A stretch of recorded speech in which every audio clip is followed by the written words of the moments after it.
प्रिय विद्यार्थियों, जैसा कि हमारी चर्चा थी अलाउद्दीन खिलजी के उत्तर भारत के विजयी अभियान, जिसके अंतर्गत हमने अब तक जो महत्वपूर्ण जानकारी प्राप्त की कि किस तरीके से अलाउद्दीन खिलजी ने गुजरात राज्य के तत्कालीन शासक बघेल वंशीय करण सिंह को पराजित किया और उसके उपरांत उसने रणथंभौर के तत्कालीन शासक राणा हमीर देव चौहान को पराजित किया और रणथंभौर को भी उसने दिल्ली सल्तनत के अंदर मिला लिया। रणथंभौर को मिलाने के पश्चात अलाउद्दीन खिलजी का जो अगला विजयी अभियान था वो था चित्तौड़ राज्य के विरुद्ध। चित्तौड़ राज्य के विरुद्ध जो उसने विजयी अभियान की शुरुआत की वो की 1303 में।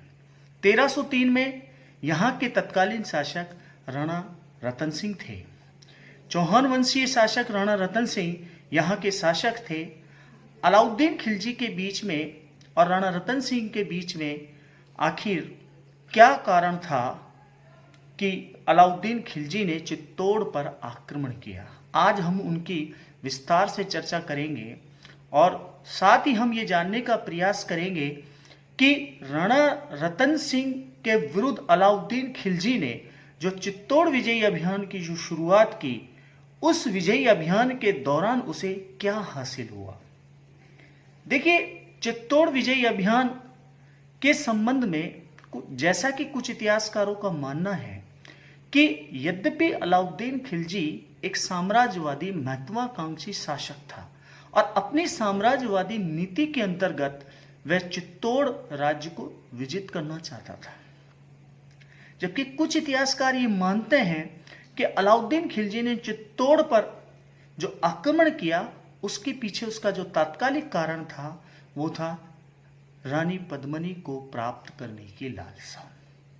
रानी पद्मिनी को प्राप्त करने की लालसा, कुछ इतिहासकार ये मानते हैं कि राणा रतन सिंह की पत्नी रूपमती रानी पद्मिनी, जो कि उस समय विश्वविख्यात सबसे ज़्यादा सुंदर महिला थी, अलाउद्दीन खिलजी को जब उसके रूप का बखान यहाँ मेवाड़ के अंदर राघव चेतन नाम के एक व्यक्ति के द्वारा सुनाया गया, तब उसे मन में रानी पद्मिनी को प्राप्त करने की लालसा जागृत हुई। इस कहानी के बारे में हम जानकारी प्राप्त करना चाहेंगे, तभी हम इस बात को समझ पाएंगे कि अलाउद्दीन खिलजी ने चित्तौड़ पर जो आक्रमण किया उसके पीछे उसकी मंशा क्या थी। जैसा कि कुछ इतिहासकार मानते हैं, चाहे हम गोपीनाथ शर्मा की बात करें जिन्होंने राजस्थान का इतिहास लिखा है, चाहे हम डॉक्टर दशरथ शर्मा की बात करें, चाहे हम अन्य इतिहासकारों की बात करें जिन्होंने राजस्थान के इतिहास के संबंध में बहुत सी जानकारी दी है, कुछ ऐसे इतिहासकार भी हुए हैं जो रानी पद्मिनी की ऐतिहासिकता को लेकर के नहीं यहाँ प्रश्न चिन्ह खड़ा करते हैं। खिलजी वंश का इतिहास लिखने वाले इतिहासकार किशोरी शरण लाल जैसे इतिहासकार, के.एस. लाल जैसे इतिहासकार रानी पद्मिनी की कहानी को कपोल कल्पित मानते हैं।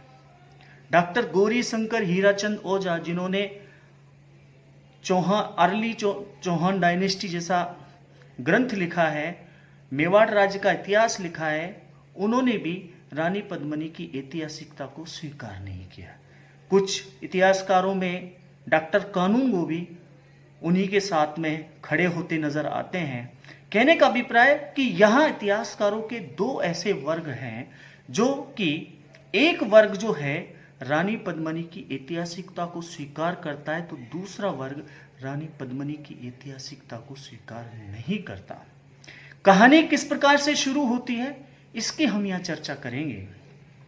कहा जाता है कि शेरशाह सूरी के शासनकाल में हिंदी साहित्य के जाने माने कवि मलिक मोहम्मद जायसी के द्वारा पद्मावत नामक एक ग्रंथ की रचना की गई और इस ग्रंथ के अंदर जिन कैरेक्टर का यहाँ जिक्र किया गया है, मैं उनकी यहाँ चर्चा करना चाहूँगा। हम तभी इस कहानी को समझ पाएंगे। सबसे पहले सिंगल द्वीप के राजा गंधर्व सेन, दूसरा कैरेक्टर है उसकी पुत्री पद्मिनी, तीसरा कैरेक्टर है यहाँ पर हीरामन तोता, चौथा कैरेक्टर राणा रतन सिंह, और पांचवा कैरेक्टर जो है इस कहानी के अंदर, जो कि एक विलन का रोल यहां अदा करता है, वो है राघव चेतन। कहानी किस प्रकार से शुरू होती है? यद्यपि ये जो ग्रंथ लिखा गया है, इस ग्रंथ को हिंदी साहित्यकारों ने अपने तरीके से इसकी व्याख्या करने का प्रयास किया है, लेकिन क्योंकि ऐतिहासिक दृष्टि से हम इस ग्रंथ की यदि हम बात करें तो इसके अंदर जो बातें कही गई हैं, मैं उसी के आधार पर यहां इस कहानी को प्रस्तुत करने का प्रयास कर रहा हूं। कहा जाता है कि राणा रतन सिंह जो कि चित्तौड़ के राणा हैं, एक समय की बात है कि हीरामन नामक एक तोता जो कि रानी पद्मिनी के महल में रहता था, वो तोता पिंजरे से अचानक पिंजरा खुला रह गया और वो उड़ता उड़ता एक शिकारी के हाथ पड़ा। शिकारी ने एक ब्राह्मण को बेच दिया, ब्राह्मण ने बाद में राणा रतन सिंह को बेच दिया। कहते हैं कि राणा रतन सिंह को पद्मिनी के रूप की कहानी इस तोते के द्वारा ही सुनाई गई। जब राणा रतन सिंह को पद्मिनी के रूप की बारे में जानकारी मिली तो उसके मन में ये लालसा जागृत हुई और वो राजकुमारी पद्मिनी को प्राप्त करने के उद्देश्य से सिंगल द्वीप के लिए रवाना हो गया। कहते हैं कि 12 वर्ष लगे और राणा रतन सिंह का पूरा गेटअप चेंज हो गया। यहां कहने का मतलब उसके एक तरीके से वो सन्यासी बन गए और वो गंधर्व सेन के महल में पहुंच गए। गंधर्व सेन के बाद में जब वो पहुंचे तो राणा से आने का प्रयोजन पूछा गया, तो राणा ने सारी कहानी इस प्रकार से उस गंधर्व सेन को बता दी। गंधर्व सेन ने अपनी पुत्री पद्मिनी का विवाह राणा रतन सिंह के साथ कर दिया। राणा रतन सिंह अपनी रानी पद्मिनी को लेकर के चित्तौड़ आ गए और चित्तौड़ आने के बाद में वो रानी पद्मिनी के साथ में समय बिताने लगे। कहते हैं कि रानी पद्मिनी के रूप की चर्चा चारों तरफ होने लगी। राणा रतन सिंह के महल में राघव चेतन नामक एक तांत्रिक जो कि तंत्र मंत्र विद्या के अंदर माहिर था, वो रहता था। एक समय की बात है कि एक राजकीय उत्सव का आयोजन किया गया और ऐसे समय में राजपूत जो रानियां हैं उनके द्वारा जिस प्रकार से ब्राह्मणों को दान दक्षिणा दी जाती है, उस समय दान दक्षिणा का कार्य पद्मिनी के द्वारा भी किया जा रहा था। अचानक राघव चेतन की दृष्टि रानी पद्मिनी पर पड़ गई। जैसे ही उसकी दृष्टि रानी पद्मिनी पर पड़ी तो उसके रूप को देख करके वो मूर्छित हो गया। कुछ इतिहासकार अन्य कारण भी बताते हैं, लेकिन कहा जाता है कि यह दृश्य जब राणा रतन सिंह ने देखा तो राणा रतन सिंह ने राघव चेतन को अपमानित करके अपने राजमहल से ही नहीं बल्कि चित्तौड़ की सीमा से उसे निष्कासित कर दिया। राघव चेतन जब चित्तौड़ छोड़ करके जा रहा था तभी उसने प्रतिज्ञा की कि वो चित्तौड़ को नस्ते नाबूद कर देगा और वो दिल्ली दरबार इस समय अलाउद्दीन खिलजी के पास पहुंच गया और उसने अलाउद्दीन खिलजी के पास पहुंच करके रानी पद्मिनी के रूप की चर्चा की।